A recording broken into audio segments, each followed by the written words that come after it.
Gostaria que vocês recebessem com muito carinho nosso querido irmão Fábio Fadel. Uma salva de palmas.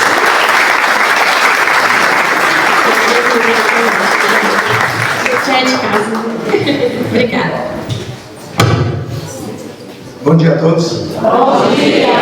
É sempre muito bom estar com todos vocês aqui. Meus amigos, um tempo atrás, eu pertencia a um grupo de amigos que eles eram de determinada religião. Pessoas muito boas, a religião também é muito boa, só que eles desconfiavam que eu era católico. E pelo fato deles acharem que eu era católico, eles desconfiavam também que eu iria para o inferno. Passado um tempo, eles descobriram que eu sou espírita. E aí eles já não tiveram a menor desconfiança. Eles tiveram absoluta certeza que pelo fato de eu ser espírita, eu ia queimar nos quintos dos infernos. E eu ficava pensando, era um assunto que sempre me trazia algumas reflexões. Eu falei, poxa, mas eu conheço tantos espíritas que são pessoas tão boas, por que e conheço pessoas de outras religiões que não são tão boas também? Por que será que pelo fato de pertencer a determinada religião eu teria, aquele grupo teria o privilégio, enquanto outras que fizeram a caridade, faziam a bondade, não teria esse mesmo privilégio? E eu fiquei pensando nisso. E foi um tempo atrás eu comecei a me debruçar, falei, vou procurar as histórias de céu e inferno para saber se esse pessoal tem razão. Uma das coisas que eu percebi logo de cara é que não existe uma história só para explicar céu e inferno. Eu vou trazer uma aqui que é mais ligada a nós ocidentais, mas se vocês ouviram de uma outra maneira é normal, porque existem várias histórias. A história que eu ouvi é que Deus criou o céu, antes de criar tudo, ele criou o céu com os seus anjos. E ele criou um anjo para ser o braço direito dele, chamado Lúcifer. Todo mundo sabe o significado do nome Lúcifer? Vocês podem balançar a cabeça só para saber que eu estou encarnado, gente. Quando eu estou perguntando, vocês ficam olhando, eu falei, meu Deus, desencarnei no meio da palestra. Vai ser um sucesso essa palestra, na verdade. Lúcifer quer dizer, o sufixo fé quer dizer condutor, e Lúcifer quer dizer luz. O significado do nome Lúcifer é um nome até bonito, o mensageiro da luz, o condutor da luz.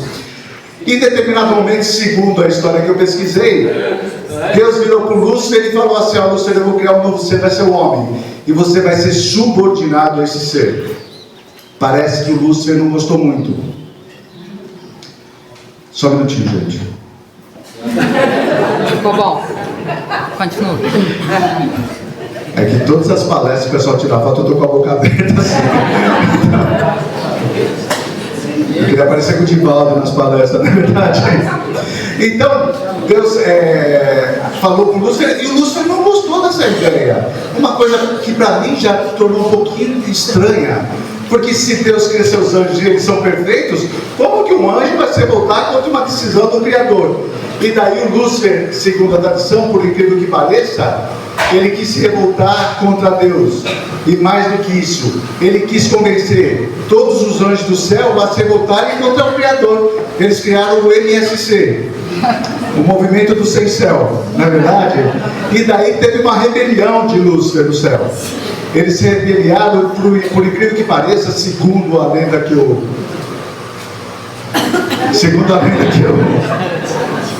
vi, eles tinham o quê? O Lúcifer tinha convencido um terço dos anjos do céu a se revoltarem contra Deus. E daí eles quiseram tomar o céu à força. Uma visão bem humana, né, gente? Mas daí, segundo a Grinda, volto ainda a dizer a história, Deus chama São Miguel Arcanjo e seus anjos para lutarem contra a rebelião de Lúcifer. E São Miguel e seus anjos, eles derrotaram Lúcifer e seus anjos, e esses anjos eles foram expulsos do céu. A partir desse momento eles são chamados de os anjos caídos. Por que o pessoal acreditava que os anjos eram caídos? Porque na época que foi criada essa lenda, eles acreditavam que o nosso mundo era dessa maneira. A Terra era como se fosse uma pizza, o céu era em cima e o nosso planeta era embaixo, e só existia o nosso planeta. Tá bom? O nosso planeta tem uma abóbora. Alguém lembra o nome dessa abóbora ou sabe o nome dela? Transparente? Vocês não gostam de falar comigo, né, gente? Essa abóbora é uma coisa firme que impedia que a água que estava no universo caísse no nosso planeta. Uma coisa firme é o quê? Firmamento. Mas daí eu fui pesquisar também por que eles acreditavam que o espaço era completo com água. É que naquela época eles não sabiam que a água primeiro precisava evaporar para depois ela cair. Então eles acreditavam, e se a gente for ver na Gênese bíblica, vai falar que Deus flutuava sobre as águas. E daí Deus separou a parte seca da parte da água. Eu fui pesquisar também por que eles acreditavam que o universo era completo d'água. Volto a dizer, eles não sabiam que a água primeiro evaporava para depois cair. Então eles acreditavam que quando fosse ter uma chuva, Deus vinha no firmamento e dava uma marretada. O barulho da marretada de Deus eram os trovões. Os relâmpagos eram as faíscas que saíam dessa marretada. De alguma maneira o firmamento rachava e a água que estava no universo caía em forma de chuva. E depois, não sei como, Deus ia lá, soldava o firmamento e parava de chover. Tem um obsessor lá no notebook lá, que eu acho que ele não vai deixar eu... Meu Deus do céu, cadê meu espírito protetor?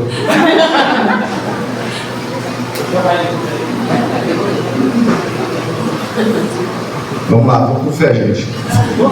Vamos ver, qualquer coisa dá um passo no notebook aí. Bom, e tudo bem? Então, vocês lembram que os Lúcifer e seus anjos são chamados os anjos caídos? Por quê? Porque eles acreditavam que estavam no céu e eles caíram para o nosso planeta. Meus amigos, hoje a ciência nos diz que nós temos mais de 6 sextilhões de planetas no universo. Adivinha onde esse povo todo veio cair? É um azar grande o nosso, na verdade, gente. Vieram cair tudo aqui. E a partir desse momento ficou estabelecido que aqui ia haver uma disputa entre almas, entre Deus e o diabo.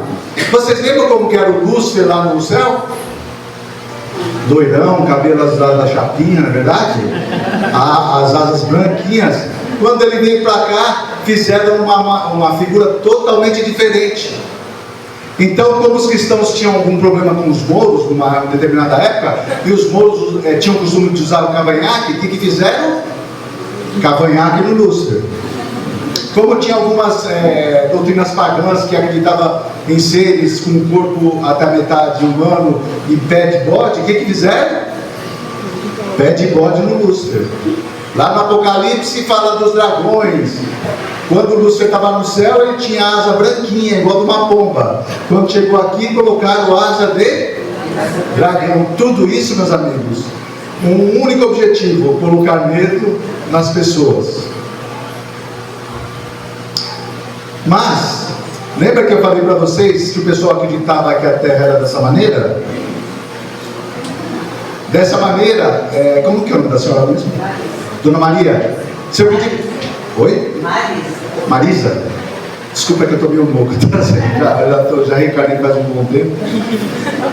Se eu pedir para a senhora apontar para o céu, para onde a senhora apontaria? Aponta para o céu aí, só para eu ver.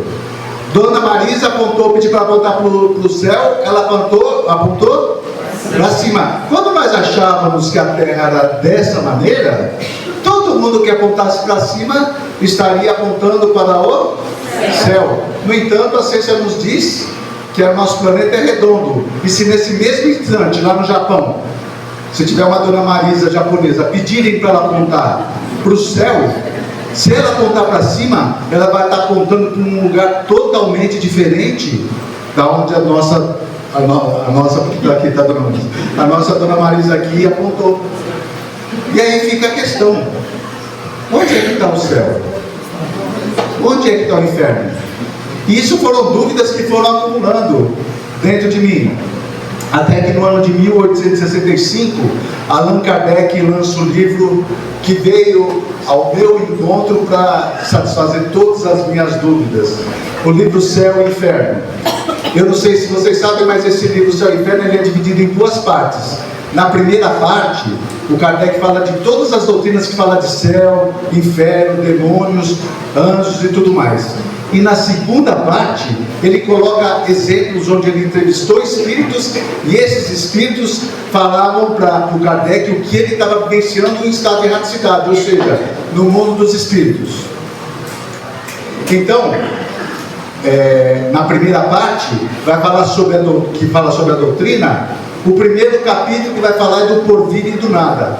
Nesse capítulo, o Kardec ele faz de uma maneira filosófica um pensamento onde ele vai combater aquelas pessoas que acreditam que quando a gente morre, a gente simplesmente acaba.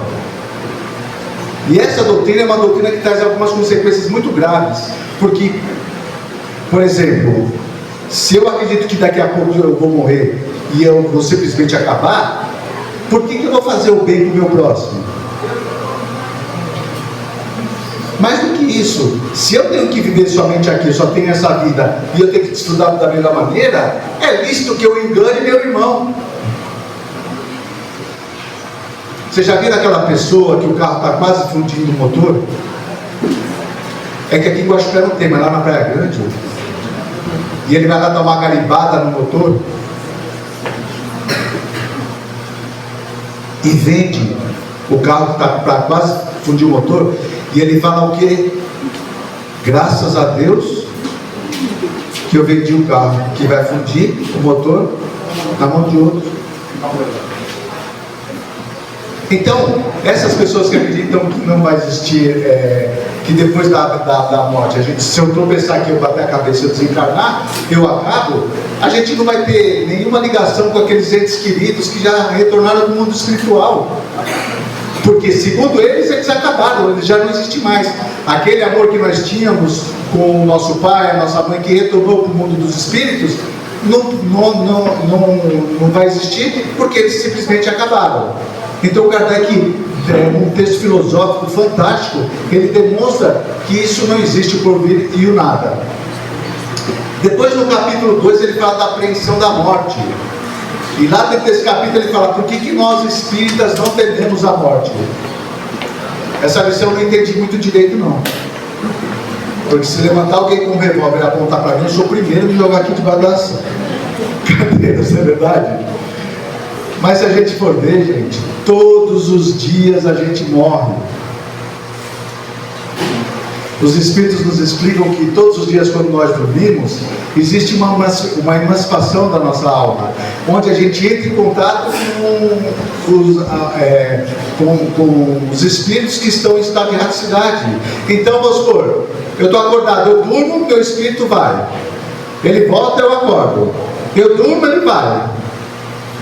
O Espírito volta, eu acordo. Eu durmo, ele vai. Quando ele não voltar, o que aconteceu? Olha que bonitinho. Morreu. É isso que ocorre, gente. Porém, não tenho medo da morte depois que eu conheci o Espiritismo, mas eu tenho muito medo da maneira com que isso vai ocorrer. E eu gostaria muito de que, antes que isso ocorra, ninguém precise trocar as minhas fraldas ou ficar colocando comida na minha boca. Mas isso também não depende de nós. Tudo bem, gente? É que às vezes vocês me olham meio estranho. Então todo mundo agora já não tem medo mais de morrer, certo? Certo nada, não é verdade?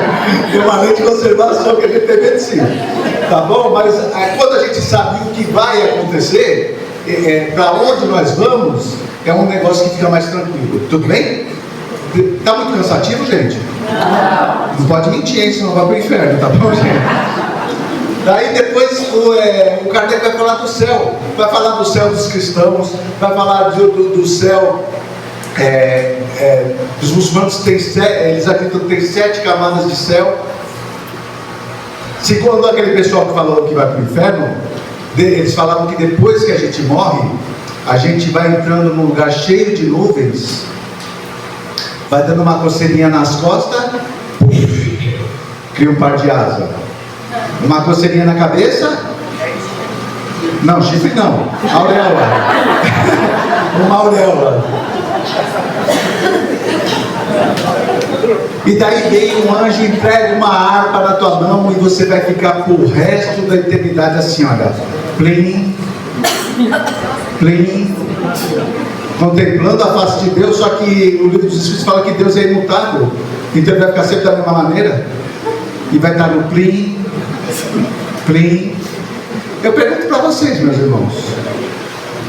Quem que aguenta ficar mais de 15 minutos num lugar desse? Os Espíritos falam que a gente conseguiu demonstrar muito bem como poderia ser o inferno.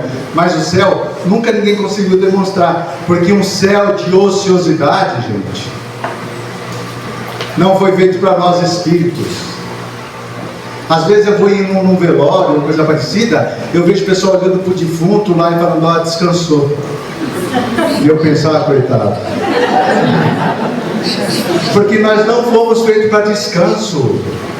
Nós somos feitos para atividade. O corpo físico, sim, ele precisa de descanso. Mas o espírito, ele está sempre ativo. E vocês querem fazer um teste do que eu estou falando? Faça o teste. Visite um asilo e pergunte para aqueles nossos irmãos que estão dentro do asilo, se eles tivessem saúde, o que eles gostariam de fazer. Eu duvido que algum ia falar, não, queria estar aqui sem fazer nada.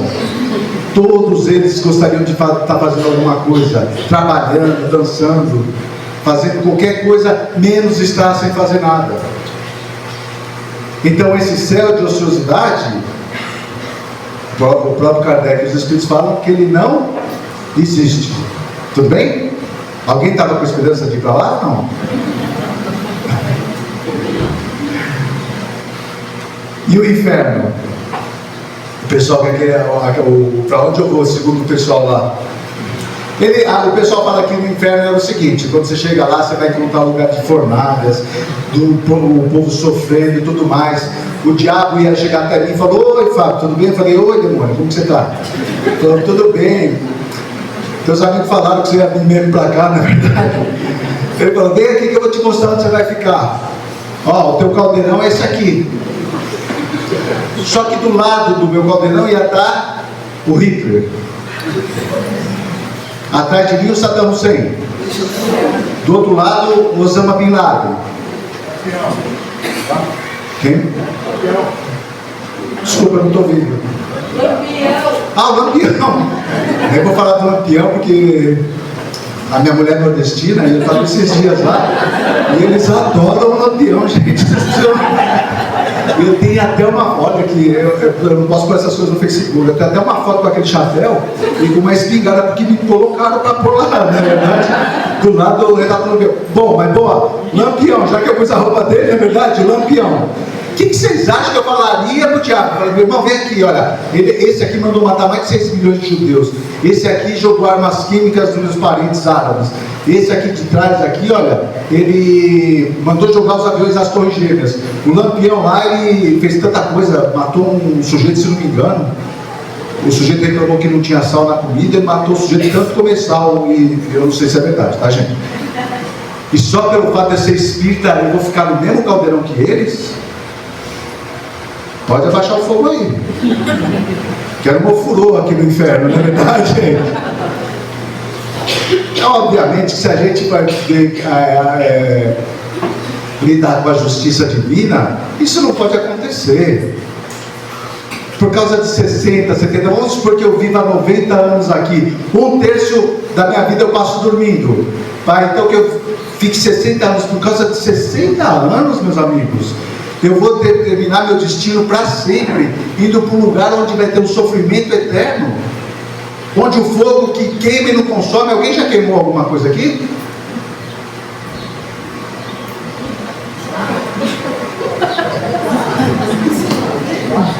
Eu acho que vocês estão me boicotando, gente. Eu acho que vocês estão querendo achar que eu estou desencarnado. Qual é o nome da senhora? Luciana? Luciana, você já queimou alguma coisa? Queimou o quê? O dedo? Ardeu ou não ardeu? Arde bastante. Pois quem vai para o inferno vai ficar para sempre queimando, ardendo, sem nunca ter uma pomadinha nem para passar. É muito triste, isso não vai ao encontro de um Deus soberanamente justo e bom que a doutrina espírita proclama. E o próprio Jesus, na parábola do filho pródigo, vocês lembram dessa parábola ou não? Obrigado, gente, vocês estão respondendo agora. Onde o filho pede a herança e ele vai para um lugar onde ele gasta todo o dinheiro, e daí ele está junto com os porcos, e eu não gosto muito de falar de porco, porque eu sou palmeirense, como foi dito aqui, não é verdade? E daí ele fala, olha, meu pai, ele tratava melhor os porcos dele do que o pessoal está me tratando. E ele volta achando que ele queria ser funcionário do pai dele. E na parábola, o pai dele representava Deus. Quando vê aquele filho perdido, ele sai correndo em direção e abraça aquele filho e tudo mais. É Deus dando sempre uma segunda oportunidade para cada um de nós. Então essa ideia do inferno para onde você vai e você vai ficar para sempre, não existe. Mas eu vou fazer uma pergunta, já que vocês estão respondendo. Existe o céu? Existe o inferno? Sim, mas não é o lugar para onde se vai, e sim um estado de espírito, gente. Quando eu venho para cá, eu me sinto no céu, porque eu adoro vir na comunidade Chico Xavier. Eu estou me sentindo aqui no céu, mas quem não estiver gostando da palestra está no inferno. E a gente está no mesmo lugar. Eu vou tentar demonstrar como o céu e o inferno, eles vão se revezando, independentemente do lugar onde nós estejamos. Imagine que eu esteja aqui, conforme eu disse para vocês que eu me sinto no céu quando eu estou aqui, e vamos supor que minha filha estivesse aqui na cidade. E quando terminar essa palestra, eu estaria, volto a dizer, com vocês amigos, reunidos, falando sobre a nossa doutrina, tudo mais, eu estou no céu. Mas vem uma pessoa e fala, olha, Fábio, a tua filha, ela estava com um carro aqui na cidade, ela sofreu um acidente, ela foi levada para determinado local, e nós não sabemos o estado dela. Meus amigos, naquele mesmo instante, o céu maravilhoso que eu estava, eu vou arremessado para a mais profunda caldeira do inferno. Porque o não saber o estado da minha filha, que eu amo tanto, isso vai me trazer umas consequências que é pior do que qualquer fogo que possa me consumir. Do caminho daqui, como eu não conheço, até o hospital, eu vou vivenciar o pior dos infernos que for possível. E vamos supor que eu chegue no hospital em Guaxupé, e daí eu chego no hospital, as pessoas todas adoentadas, as pessoas com sofrimento, com seus problemas, os familiares chorando. Vamos supor que eu cheguei até lá, cheguei na recepcionista e falo, olha, minha filha sofreu um acidente, falaram que trouxeram ela para cá. E a recepcionista não consegue achar o nome dela. Aquela tensão, aquilo lá, é um inferno terrível para mim. Até que quando alguém bate nas minhas costas, eu viro, e a minha filha fala assim para mim, fica tranquilo, pai, não aconteceu nada de ruim para mim. Daquele inferno que eu estava, eu sou jogado para o céu, acima do céu que eu estava vivenciando aqui. Não sei se eu consegui transmitir a ideia, mas eu falei para vocês de lugares que eu estava que poderia ser o céu, mas que dependendo da minha situação, poderia estar no inferno. Aqui, nessa história hipotética, quando eu estava com pessoas, tinha tudo para ser meu céu, quando eu recebi a notícia, eu fui para o inferno, mesmo com aquelas pessoas que eu gostaria que estivessem do meu lado. E quando eu estava lá no hospital, que eu vi sofrimento, que eu vi pessoas doentes, que eu vi profissionais lutando para tentar o bem-estar de outras pessoas, mesmo naquele ambiente que poderia ser tudo que parecesse um inferno, eu consegui ir para o céu, porque eu consegui abraçar minha filha e saber que nada de ruim tinha acontecido com ela. Tudo bem? Então céu e inferno, eles vão se revezando. Volto a dizer, céu e inferno não é um lugar para onde se vai, e sim um estado de espírito. Tudo bem? E o purgatório?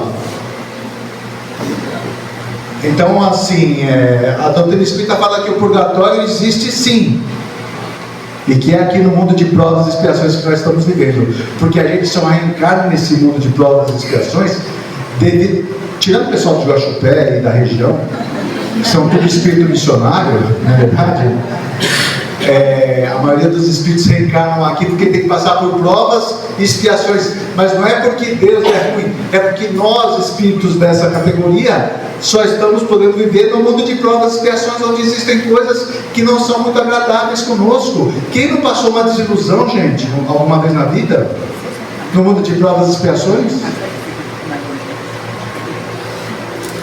Eu contei essa história, mas já faz mais de 7 anos aqui.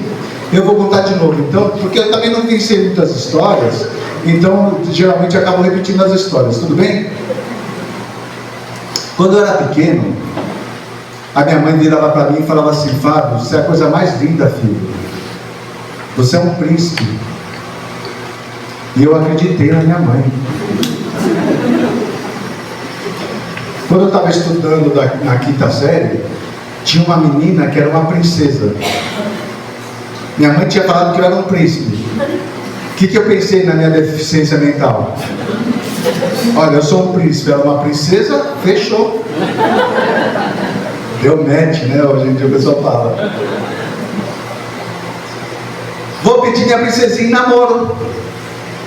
Pode parecer brincadeira naquela época, meus amigos. Você pedir uma moça em namoro, vocês sabem o que eu estou falando ou não? Sabe?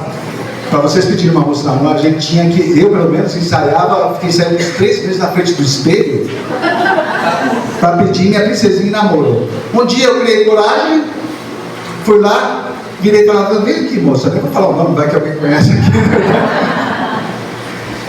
Mas assim, sabe o que é? Eu te acho tão linda, tão bonita. Ela falou: obrigado, Fábio. E eu falei assim: você quer namorar comigo? E já fui me aproximando porque eu tinha treinado no espelho. Ela falou: não. E eu esqueci.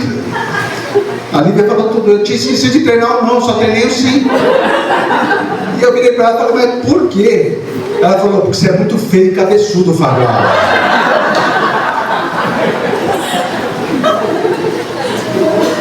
Vocês estão olhando para minha cabeça agora, né? Se hoje em dia eu ia processar de cabeçofobia, não é verdade, gente? Ela falou que era feio e cabeçudo. Meus amigos, pode parecer brincadeira, mas minha princesinha me chamando de feio e cabeçudo marcou toda a minha adolescência. Na minha adolescência tinha uma coisa chamada baile de garagem. Não sei se alguém já ouviu falar. Para quem não ouviu falar, baile de garagem é assim: nós amigos nos reuníamos na casa geralmente de alguma pessoa, e a gente na garagem da pessoa colocava uma lona. O negócio era bem organizado. Tinha pessoal que levava até um globo, assim, sabe? As meninas levavam os cones, uma coisa mais deliciosa que a outra, sanduíche de carne louca. Tinha um repolho que elas passavam no papel alumínio, e tinha um espetinho que era picles, salsicha e azeitona. Tudo bem o que eu estou falando? E os meninos levavam as bebidas, ou seja, tubaína à vontade. Começava o baile de garagem, e que nem nosso amigo Ronaldo falou, quando você ouve música boa, o ambiente é... Então naquela época era roupa nova, a gente ouvia o Bee Gees, o ABBA. Dá para perceber, né, que o Ricardo faz um bom tempo, não é verdade? E daí a gente dançava, tinha músicas dançantes, até que apagava tudo, saiu uma luz do chão, ó, o negócio organizado, no globo, e começava a música lenta. E o bailinho de garagem era de garagem porque, assim, a gente estava na garagem, e quando começava uma música lenta, os meninos ficavam encostados um lado da parede, as meninas ficavam do outro. Para você poder dançar com a moça, você tinha que cruzar todo o salão, todo mundo te vendo. E falar: Lívia, você quer dançar? Se a Lívia falasse não, se olhava na outra parede, parecia um gol do Corinthians, do outro lado, assim. Vocês acham que a princesinha falando que ela tem cabeçuda, eu ia chamar alguém para dançar? O Michael Jackson inventou aquela dança para isso. Lívia, você quer dançar? Não, você já voltava assim, ó, não é verdade? Para alguém olhar para trás. Mas um espírito evoluído criou uma coisa chamada dança da vassoura. Para quem não sabe, você começava com a vassoura. A vassoura nunca falou não para mim. E se a Lívia estivesse dançando com alguém, se eu entregasse a vassoura para ela, ela era obrigada a dançar comigo. E através da dança da vassoura, correr elegante, eu consegui até casar.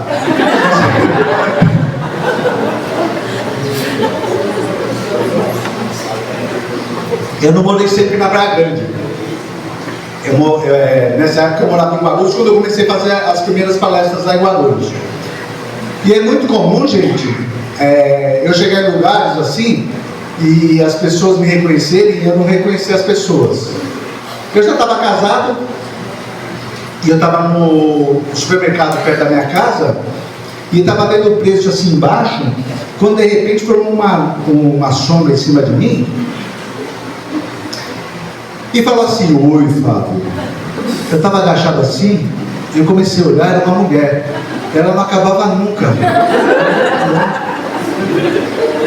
Eu falei: oi. E ela fala: tudo bom, Fábio? Ah, isso é terrível quando você não lembra da pessoa e ela fala teu nome. Eu falei: tudo, como que a família tá boa? Tudo isso, e você, como é que tá? Ela percebeu, ela falou: Fábio, você não está lembrando de mim? Eu falei: ah, desculpa, minha cabeça é terrível. Ela falou: sou eu, Fábio. Nós estudamos juntos na 5ª série.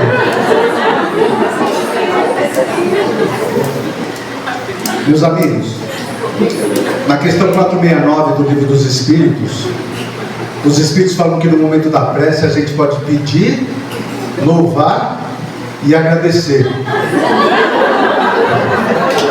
É da minha princesinha, gente. A Fiona tinha engolido a minha princesa, meu Deus do céu.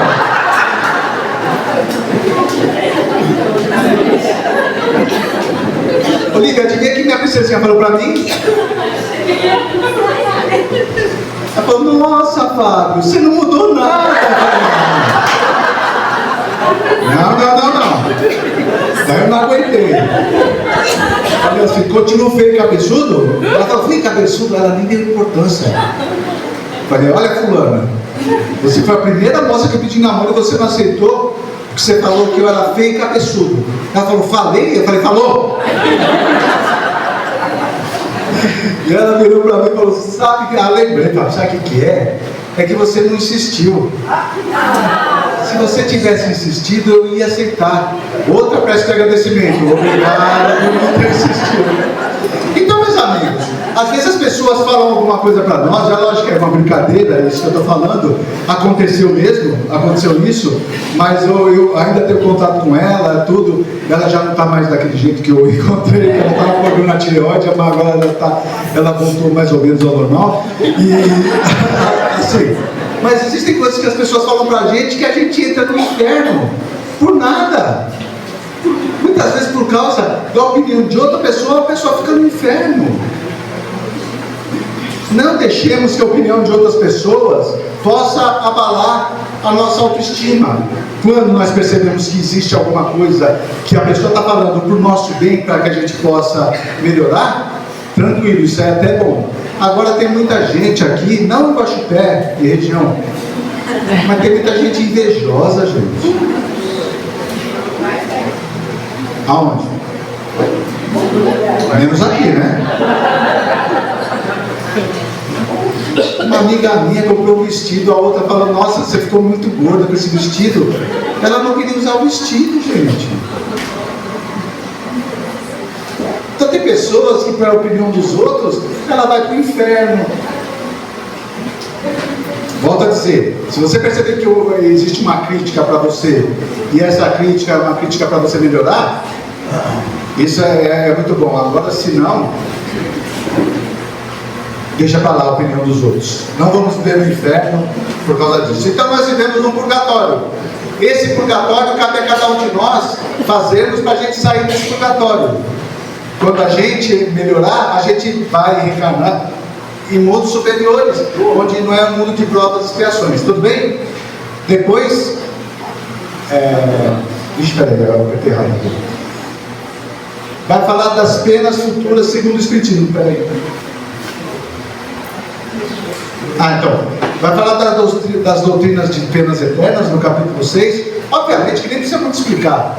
Deus sendo justo e bom, você não vai ter penas eternas. Isso não vai acontecer. Deus é justo e é bom. A gente vai ficar sofrendo para sempre. E depois as penas futuras segundo o Espiritismo. Então alguém pode falar assim para mim, então não tem pena? Você pode fazer o que você bem entender e está tudo tranquilo. Não é desse jeito. Quando nós fazemos alguma coisa que vai contra as leis naturais, as leis divinas, nós sofreremos a consequência. E se eu faço algum ato que vai prejudicar o meu irmão, existem 3 processos para que a gente possa sair dessa situação. Primeiro é o arrependimento sincero. Depois é a expiação, ou seja, a minha própria consciência vai me cobrar pelo que eu fiz com o meu irmão. E depois é a reparação. Das doutrinas ocidentais, o Espiritismo é a única que nos explica que a gente pode retornar e reparar o mal que nós fizemos com o nosso irmão. E é isso que vai fazer com que a gente se desvencilhe do mal que nós fizemos. Então não adianta você querer fazer alguma coisa, ai Senhor, me perdoe e tudo mais. Deus sempre vai perdoar, mas a gente vai ter a oportunidade sempre de fazer a nossa parte. Tudo bem? Depois tem os anjos. Quem são os anjos da doutrina espírita? A doutrina espírita nos diz que os anjos, que todos nós espíritos somos criados da mesma maneira, simples, sem conhecimento, e um dia todos nós chegaremos a ser espíritos puros. Mas eu me torno anjo só quando eu for um espírito puro? Não. Eu posso muitas vezes aqui no mundo de provas e expiações ser anjo na vida de alguém. Toda vez que eu uso da caridade, toda vez que muitas vezes eu alimento uma pessoa que está passando por uma necessidade, como a Lívia falou que essa casa faz, entrega a cesta básica. Muitas vezes um bom dia que eu dou para uma pessoa, logo de manhã para o motorista do ônibus, está numa situação difícil, com um sorriso, muitas vezes eu posso estar sendo anjo na vida daquela pessoa. Então cabe a cada um de nós tentarmos o máximo possível sermos anjos, porque os anjos vivem no céu. Só que o céu que a doutrina espírita nos diz é o céu interior que nós estamos vivenciando. Os demônios, quem são os demônios? Da mesma maneira que nós somos criados simples, sem conhecimento, e nós fazemos muitas vezes coisas angelicais, existem pessoas que fazem coisas que não são muito boas. E quando uma pessoa prejudica a outra, ela muitas vezes está sendo um demônio na vida da outra pessoa.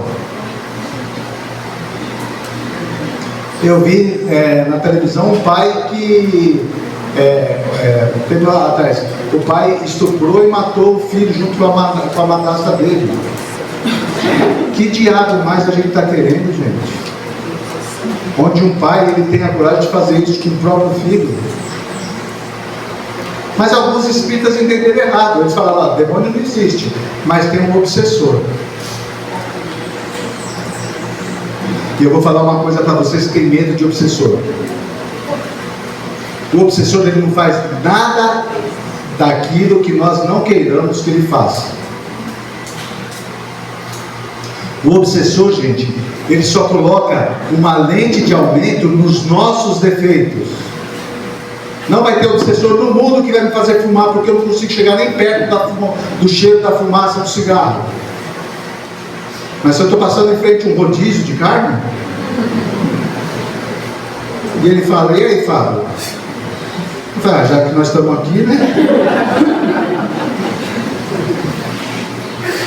Tem gente que tem medo do obsessor, mas muitas vezes o obsessor estava encarnado e do lado dele. Quando nós desencarnamos, a gente não consegue consumir aquilo que a gente tem muita satisfação.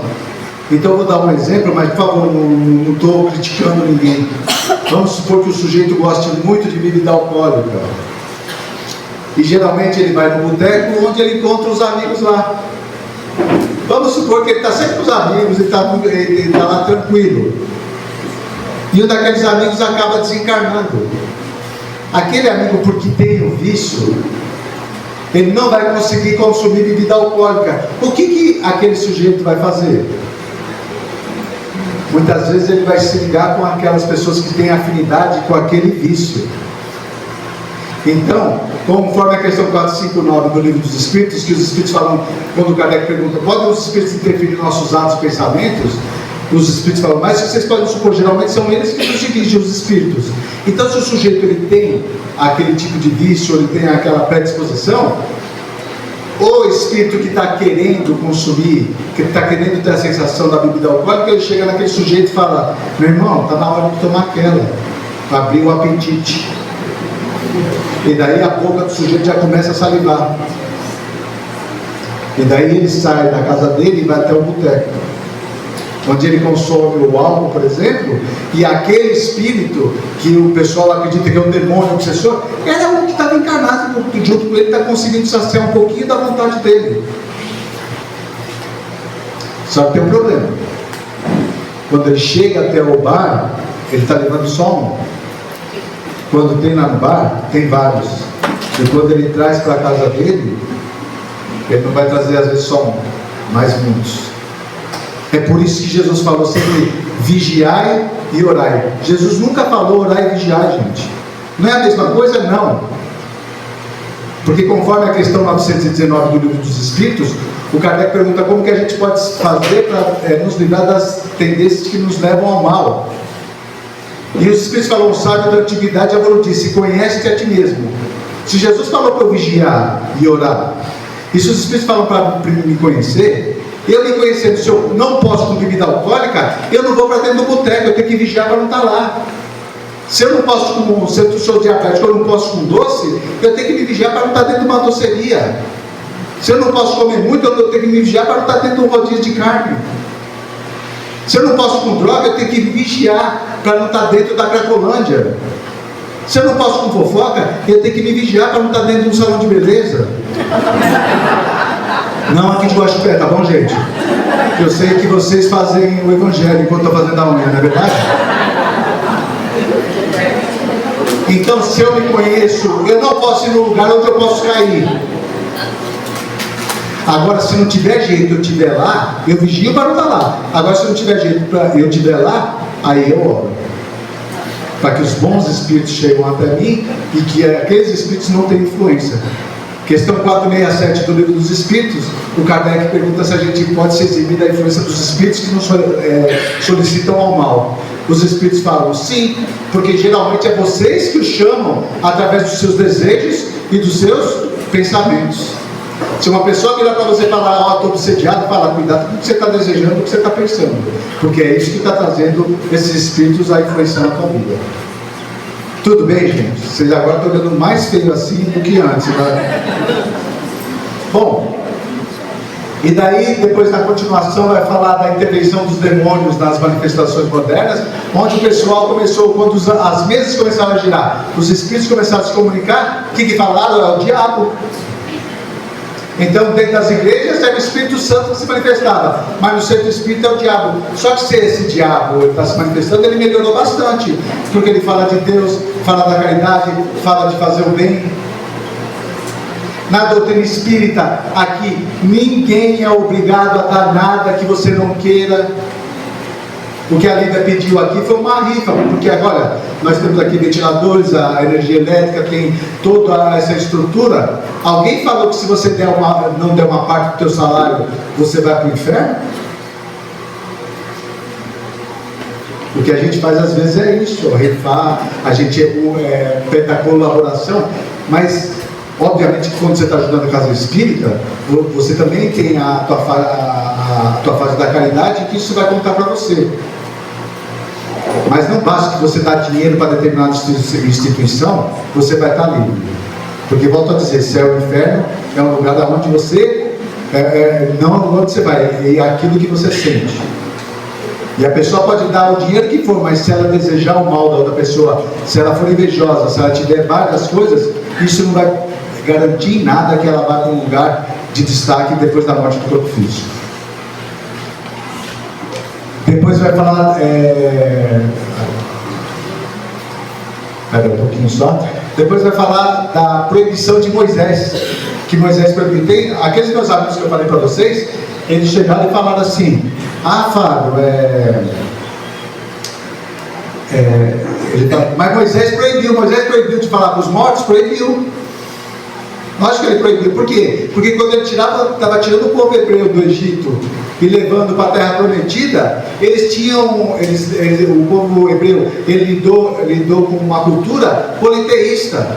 Então, quando Moisés proibiu, o pessoal evocava espíritos e aquelas pessoas tinham uma tendência de querer endeusar aquele espírito. E a doutrina de Moisés, a nossa doutrina também é monoteísta. E mais do que isso, ia perguntar para o Espírito o que tinha que fazer para ganhar dinheiro. Você acha que os Espíritos estão para isso, para a gente? Ah, eu quero ganhar dinheiro, o que eu faço? Trabalhar. Quem falou? Tem que trabalhar, Pronto. O Espírito é evoluído, encarnado. Você quer ganhar dinheiro, vai trabalhar. Não é não? Então você vai numa reunião mediúnica para perguntar o que você tem que fazer, que se a gente está encarnado é para isso que a gente está, para ele se desenvolver e tudo mais. Mas Moisés proibiu, tá certo, justamente por causa daquela cultura. Mas lá no Tabor, Moisés já estava morto e Elias também. E eles apareceram para Jesus e conversaram. Olha, se Moisés tinha proibido, ele mesmo desproibiu, porque estava mortinho e falou com Jesus. E só mais uma coisa: ninguém proíbe nada que não exista, certo? Eu não posso proibir vocês para depois da palestra sair voando, não pegar carro, ir voando para casa de vocês. Pelo menos eu acho que vocês não conseguem aqui ainda, não é verdade? Então não tem por que proibir uma coisa que não possa acontecer. Se Moisés proibiu, é porque acontecia. E Kardec fala muito bem: você pode até evocar o Espírito, mas você tem que ter muito cuidado com o conteúdo da mensagem. Porque é o conteúdo da mensagem, não a assinatura do Espírito, que vai determinar se é aquele Espírito mesmo ou não. Tudo bem? Daí tem a parte dos exemplos. Logo na parte dos exemplos, o obsessor aqui está me chamando também, o relógio. Já está acabando, tá, gente? Logo nessa parte do exemplo, o Kardec vai falar do passamento. Olha que legal. Ele vai falar aqui de morrer. Alguém aqui tem curiosidade de saber o que vai acontecer quando você morrer? Hã? Não, é verdade. Bate na mesa, na verdade, como se a gente não fosse morrer, na verdade. Por que tem pessoas que quando vão desencarnar, elas passam, parece um momento difícil, depois elas desencarnam, enquanto outras somente fecham os olhos e parece que dormiu e desencarnou? Nesse capítulo, o Kardec vai falar justamente o motivo disso acontecer, porque existem diferenças nos tipos da desencarnação. Leiam. Não sei se vocês acham, não sei se eu vou dar uma notícia consoladora, mas todo mundo aqui vai morrer. E se a gente já tem esse conhecimento, quando chegar o momento, é melhor. Tem espírito que desencarna, a gente não sabe que desencarnou. Um dia eu estava no calçadão da Praia Grande, passou um casal, falei, bom dia. O casal passou direto. Passou outro casal, falei, opa, bom dia. Passou direto, nem olharam para mim. O que eu pensei?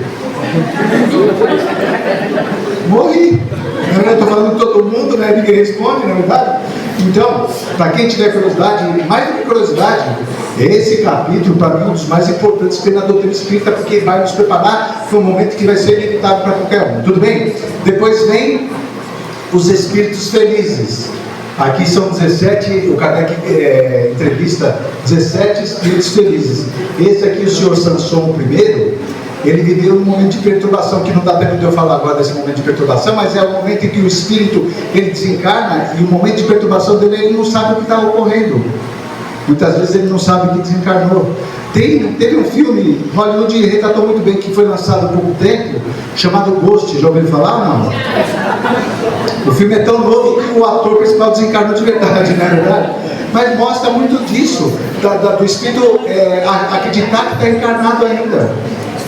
Tá? Então esse senhor Sanson, ele ficou 8 horas só em estado de perturbação. Ele já estava lúcido no momento do velório dele. Lá na Praia Grande o pessoal tem mania de fazer piada com o defunto. Eu não acho muito bom, não. Porque pode ser que ele já esteja do teu lado. Tá bom? Então, o senhor Sanson, nós temos a Condessa Paula, que era uma criatura maravilhosa, que fazia caridade para o próximo, e ela vai relatar que ela já estava encarnada num outro mundo, e vocês precisam ouvir o relato dela, do mundo que ela estava. Nossa, só uma coisinha, você se locomovia através do pensamento, você não precisa pegar mais ônibus, nem metrô, nem trem. E ela falava que ela conseguia cruzar o universo através só do pensamento. Bom, então são espíritos felizes. Depois, vem espíritos em condições medianas. Então, aquele Marquês de São Paulo, ele fala uma coisa que depois Chico Xavier veio falar. Quando ele desencarnou, que o Kardec foi falar com ele, ele falou: olha, eu só me arrependo do tempo que eu perdi quando eu estava encarnado. Os espíritos muitas vezes falam: poderia ter feito muito mais coisa quando estava encarnado e perdi essa oportunidade. Depois veio os espíritos sofredores. Tinha esse François Riquier, que ele era um mão de vaca, que ele juntava todo o dinheiro que é possível, e mesmo assim vinha um estado de extrema miséria para juntar dinheiro. Esse espírito Kardec nem evocou, ele se manifestou espontaneamente. E ele fala: meu dinheiro! O que estão fazendo? Porque ele morreu, o dinheiro foi para os herdeiros. O que o pessoal começou a fazer? Gastar, na verdade. O dinheiro foi feito para gastar, não muito, né? Não mais do que a gente ganha, mas para gastar. E ele estava perturbado, vivendo no inferno, no mundo dos espíritos, simplesmente pelo fato do pessoal estar gastando o dinheiro que ele ajuntou. Espíritos suicidas. Esse suicida da Samaritana era uma casa de banho que tinha na França, onde as pessoas ficavam lá. Esse espírito entrou lá e ele cortou o próprio pescoço e desencarnou lá. Só que ele não tinha deixado documento nenhum, ninguém sabia quem que era. O Kardec evocou esse espírito e ele não quis falar quem era, mas ele falava que ele tinha a sensação que os vermes estavam corroendo ele. Ou seja, ele estava muito ligado ao corpo físico ainda. Norbert François Simon era um sujeito que ele era viciado em álcool e a família o abandonou. Depois de um tempo ele foi na Torre de São Francisco lá na França e se jogou, e ele se chocou contra as pedras e desencarnou. O Kardec evoca, e 6 anos depois ele dá o relato que ele tinha a sensação de que o corpo dele estava no espaço assim e que ele estava se chocando e ficava num loop. 6 anos, gente. Que inferno mais o pessoal está querendo. A mãe e seu filho. O filho estava doente e de uma doença já terminal. A mãe vai até o leito do filho e fala assim: filho, se você morrer eu vou junto com você. Ninguém deu muita atenção. O filho vai lá, desencarna no quarto, e ela vai até o celeiro e ela comete suicídio. Passado um tempo, o Kardec evoca o filho e o filho fala para o Kardec: eu estou muito bem, já tinha chegado minha época, eu tinha que retornar para o mundo dos espíritos. Só não estou melhor por causa da minha mãe. O Kardec evoca a mãe, e eu imaginava que a mãe ia estar: não estou sentindo, eu estou com falta de ar, apesar que espírito não precisa de ar para respirar, mas estou com falta de ar, isso e aquilo. Mas não, ela conseguia ver todo mundo, tanto encarnado quanto desencarnado. Ela só não conseguia ver um espírito do filho. Se vocês conhecem alguém que cometeu esse ato, a doutrina espírita nos fala que para os suicidas, uma coisa que dá muito alívio são preces endereçadas a Deus. Tá bom? Os criminosos arrependidos, esse Verguer era padre. Ele ficou com ciúme do arcebispo de Paris, foi lá e matou. O Kardec vai lá, evoca o arcebispo. O arcebispo falou: o Kardec, você está com raiva ainda do pai? Eu falei: não, eu já até perdoei. Eu estou seguindo o meu caminho. Quando o Kardec evoca esse Verguer, que é o padre, que foi condenado à morte, ele fala que ele só sentia o arrependimento de ter feito isso. E uma coisa que o incomodava é que ele tinha a sensação que o arcebispo ficava sempre, onde ele fosse, de olho nele. Isso, nesses relatos dos criminosos arrependidos, é comum. Eles acreditam sempre que a vítima deles está sempre perseguindo eles no mundo dos espíritos. Só que quando eles se arrependem de coração, eles dão relato: não, eles já foram embora. Tudo bem? espíritos endurecidos, aquela rainha de hoje, ela vira para o Kardec e falou, era uma rainha, onde estão meus escravos? Cadê minhas joias? Não é doido? Está morta, o que você está precisando de escravo, não é verdade? Como você ouve falar assim comigo, ela falando do Kardec. Então, espíritos endurecidos, aqueles que acreditam ainda que estão encarnados. Expiações terrestres, esse é o último capítulo, aquele relato do menino Marcel, o quarto número 4, dos relatos que tem na doutrina espírita, esse é o que mais me comove. Era um menino totalmente deformado pela doença, onde a família colocou no hospital e esqueceu ele lá. Ele é um menino doce, um menino inteligente. O médico vai lá, empresta um livro para ele ler, conversa com o médico. Só que a doença dele era gravíssima. Um dia ele vira para o médico e fala: doutor, o senhor tem mais daqueles comprimidos para mim? Ele falou: Marcelo, não posso, já te dei. Por quê? Ele falou: é porque está doendo muito, doutor. E o meu gemido está atrapalhando o pessoal que está aqui no quarto junto comigo. Esse menino desencarnou e Santo Agostinho deixou de dar a palavra na Sociedade Parisiense de Estudos Espíritas para esse rapaz explicar a história dele. Então são espíritos que vêm nos mostrar que céu e inferno, volto a dizer, eu já falei um monte de vezes, existem sim, mas ele está dentro de cada um de nós. A mensagem que eu tenho sobre esse livro é que nós não devemos temer ninguém, porque tudo foi feito por Deus. A única coisa que nós podemos temer, que pode nos trazer consequências, são os nossos próprios atos.